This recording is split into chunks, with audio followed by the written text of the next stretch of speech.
Humans love killing each other. It's an undeniable truth when looking back at the flow of history. But for most of the time and in most places around the world, this behavior is not permitted. Sometimes, exceptions are made. Crimes are frequently punishable by death in most civilizations.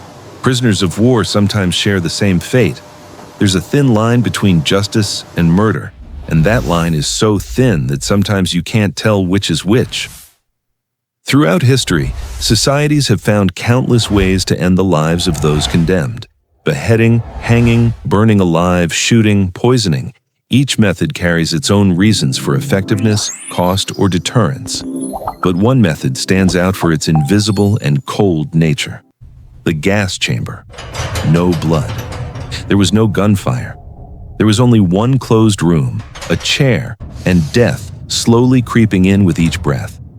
When a gas chamber is used to kill someone, it works by suffocating the victim.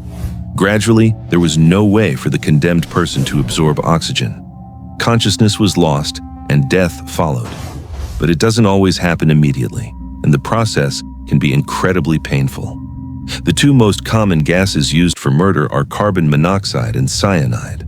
With carbon monoxide, many symptoms can occur before loss of consciousness. When the concentration of gas increases in a person's blood, there are many unpleasant side effects. Dizziness, headache, chest pain, vomiting, and confusion are some of the more common symptoms. Cyanide is even more unpleasant. It affects the cell's ability to transport energy, leading to numerous painful symptoms for the victim. The heart rate slows down, seizures can occur, and the lungs are damaged from exposure to the toxic gas. A victim can lose consciousness quickly, or death can take several agonizing minutes to arrive. Imagine you're sitting motionless in a chair, tightly bound, looking through thick glass while observers outside take notes. You know what's about to happen. You can smell the distinctive bitter almond scent of cyanide, the last smell you'll ever smell in your life. Your lungs are starting to burn. My heart is racing. Your body writhed in uncontrollable convulsions, but the ropes held you tightly. There's no way out. There is no mercy. There is only the desperate wait for death. To better understand why this method of execution is used, it's necessary to understand where and why it originated. And that story didn't begin in a science laboratory, but on a tropical island, amidst the cries of rebellious slaves and the gunfire of a hateful general. The first gas chamber may have been created by a French general serving under Napoleon. To understand the birth of this deadly invention, we must go back to the late 18th and early 19th centuries, when Europeans were incredibly fond of sugar. Sugar promotes economic growth in Europe because it is an essential commodity. They got sugar because tropical plantations grew sugarcane. And these plantations could only meet demand by using slave labor. Haiti is essential to the economies of the most powerful European nations. It produces 60% of the world's coffee and 40% of the sugar used by France and Britain. This island is also home to half of the slave population in the Caribbean. By the late 1700s, the area had approximately 1 million slaves. Haiti alone has over 452,000 of them. They were controlled by a white population of only 40,000 people. It was a barrel of gunpowder waiting to explode. In August 1791, the slave population revolted and attacked their former masters. By 1792, they controlled most of the island. In 1793, France went to war with England. France knew they couldn't fight both the slaves in Haiti and win a war. To avoid military disaster, they abolished slavery in France and all its territories. This strategy was effective, and the French were able to prevent other European powers from taking the island. After the war ended, conflict between France and the Haitian population resumed. It was temporarily resolved, but tensions flared up again in 1802.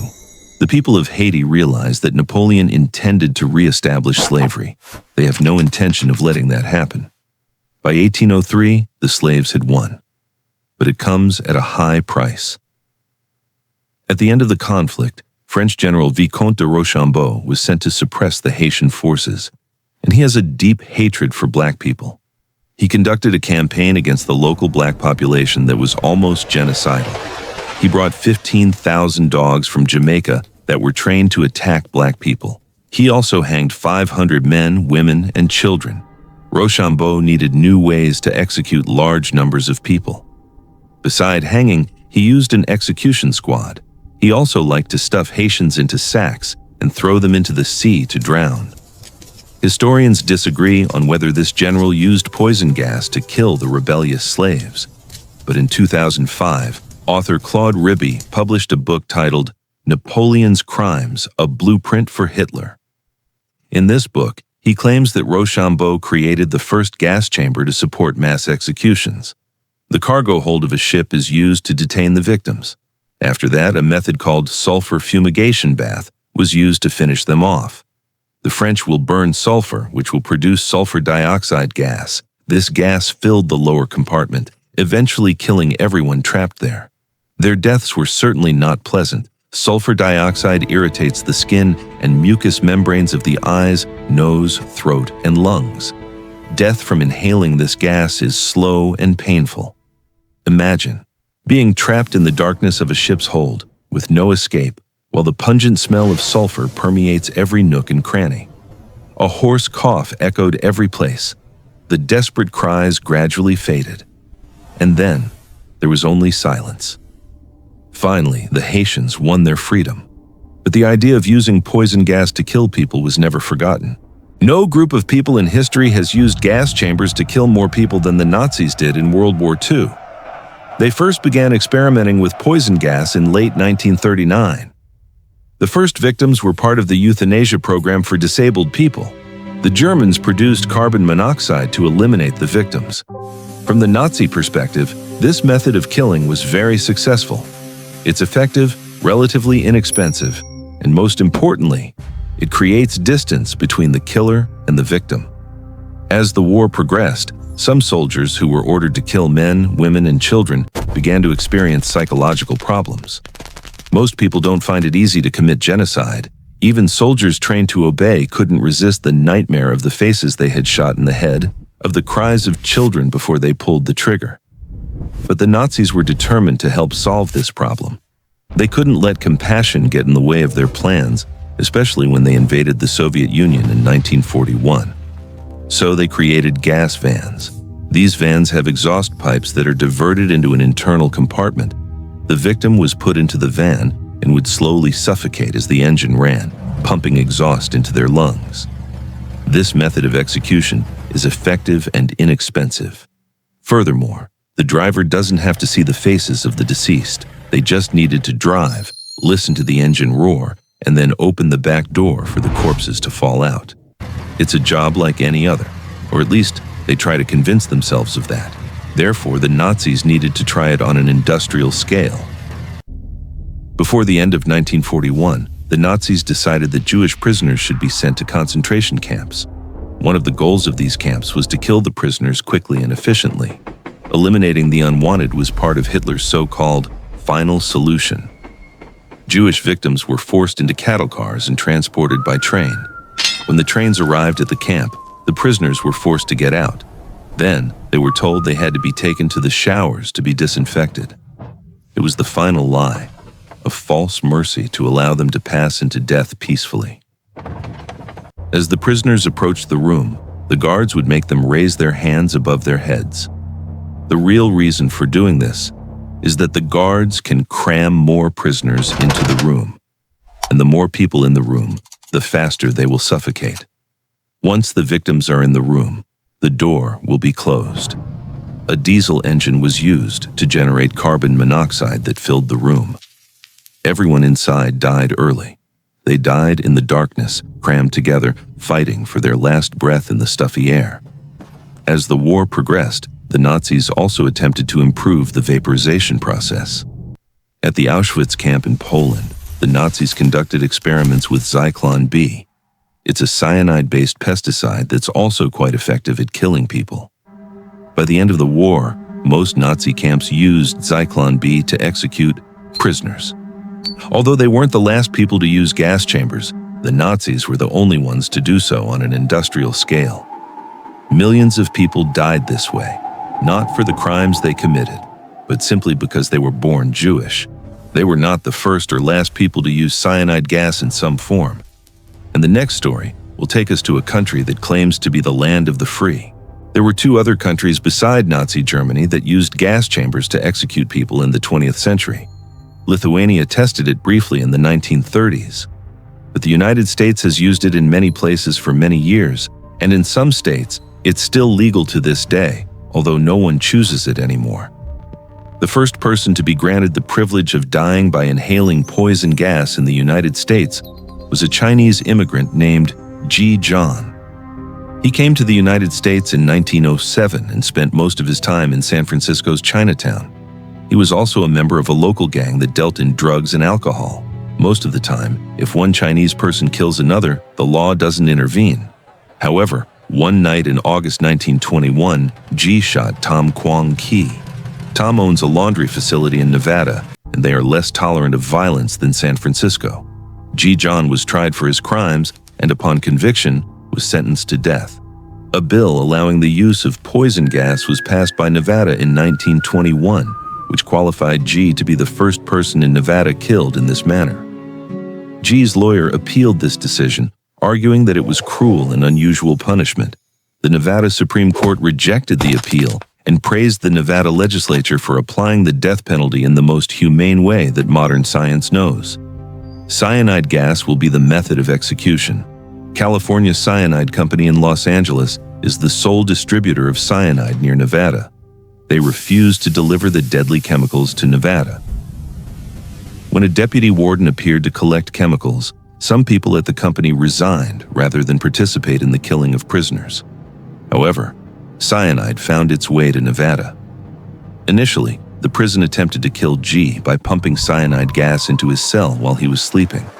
It's not effective because the cell's too well ventilated. Prison officials must build a gas chamber. They quickly erected a structure in the prison's slaughterhouse. To ensure it works, they have to test it first. That was accomplished by successfully executing a cat. When it was time to kill Gee Jon, he was tied to a chair in the room. A window was installed so that observers could look into the room and watch Gee as he died. Gee was crying uncontrollably while tied to the chair. The captain of the guards shouted, "Brace up!" And at that moment, Gee calmed himself down. Then, 4 pounds of liquid cyanide were sprayed into the room. Most of it settles as liquid on the floor. The audience smelled almonds, which means cyanide is leaking from the room. Prison officials had to evacuate the area and ventilate it to prevent further deaths, but they were successful in killing Gee. Gee seemed to lose consciousness for about 5 seconds. His head continued to nod up and down for 5 or 6 minutes. After 10 minutes, his body finally became still. The gas chamber was never the most popular way to execute prisoners, but it was the most elaborate. By the 1950s, the process had been streamlined. The prisoner was led into the room and tied to a chair. Then, the executioner will pull a lever to drop the sodium cyanide pellets into sulfuric acid. The reaction produces a large amount of toxic gas, which then kills the prisoners. Death in this way is usually neither quick nor painless. 2 highly problematic executions have put the gas chamber at a disadvantage. In 1976, Jimmy Lee Gray kidnapped and murdered a 3-year-old girl.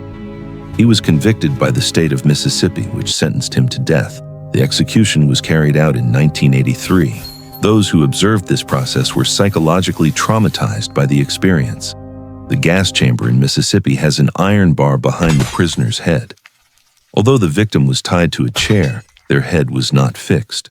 When Gray began to inhale the toxic gas, he started to struggle and repeatedly bang his head against the iron bar. Prison officials cleared the observation room 8 minutes after the gas was released. Gray's lawyer criticized the decision, saying that Jimmy Lee Gray died after hitting his head against an iron pole in the gas chamber while reporters counted his moans. The reporters counted 11 groans. No additional prisoners have been sentenced to death by gas since 1984. Mississippi finally stopped using gas chambers in 1998. Donald Eugene Harding was convicted of murdering 2 people in Arizona in 1980.